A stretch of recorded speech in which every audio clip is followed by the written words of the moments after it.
Kita beralih ke informasi yang ramai di media sosial dengan fenomena bendera dan mural anime One Piece di beberapa daerah jelang perayaan ke-80 Hari Ulang Tahun Republik Indonesia. Pemerintah mengingatkan kebebasan berekspresi dibolehkan asal tak langgar aturan.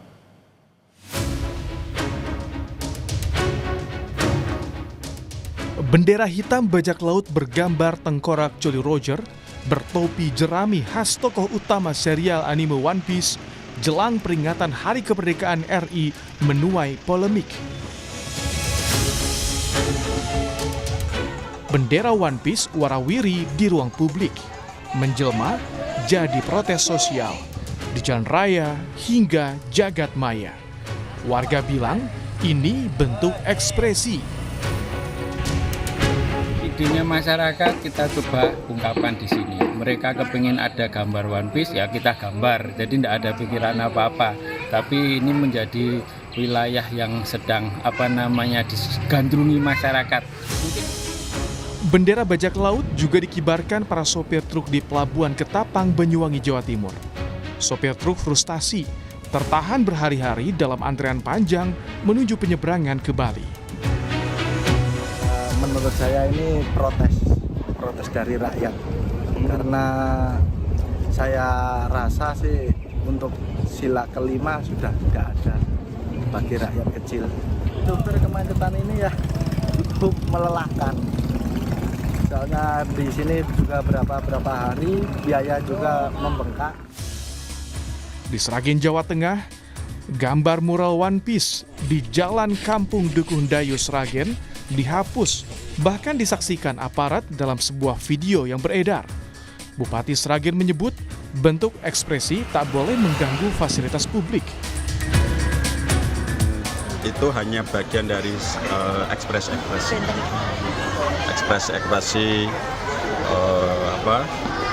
untuk memberi masukan ke pemerintah dengan cara mereka. Mestinya diekspresikan di tempat-tempat yang tidak mengganggu ketertiban.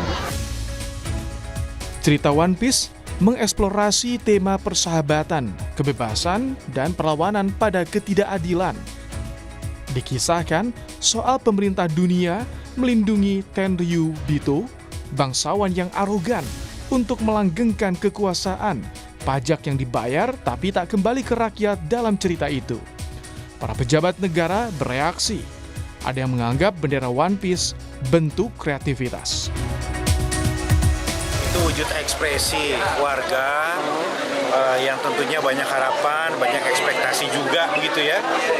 Dan menurut saya dalam negara demokrasi ekspresi itu wajar sejauh itu tentu tidak bertentangan dengan konstitusi kita.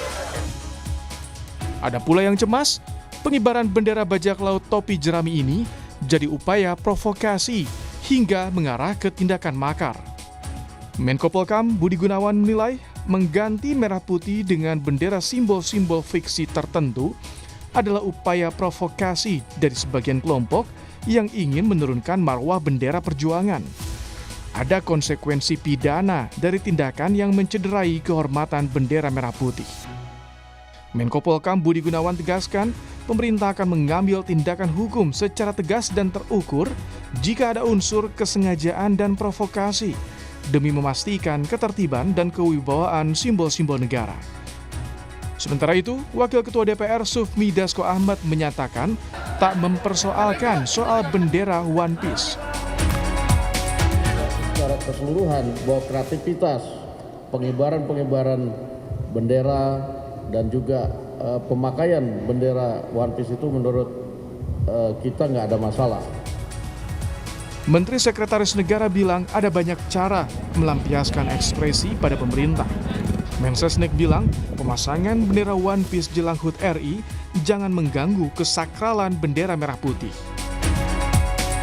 Kalau berkenaan dengan kreativitas dari kawan-kawan komunitas-komunitas, tentu itu sebagai sebuah kebebasan berekspresi dan tidak ada masalah. Tapi tolonglah, ini jangan dimanfaatkan untuk hal-hal yang mengganggu kesakralan. Misalnya kemudian memanfaatkan kreativitas tersebut ya, untuk menghimbau ya supaya mengibarkan bendera-bendera selain bendera merah putih. Kan itu yang tidak benar gitu. Namun pemerintah mengapresiasi ekspresi kreativitas selama tidak melanggar batas dan mencederai simbol negara. Tim Liputan, Kompas TV.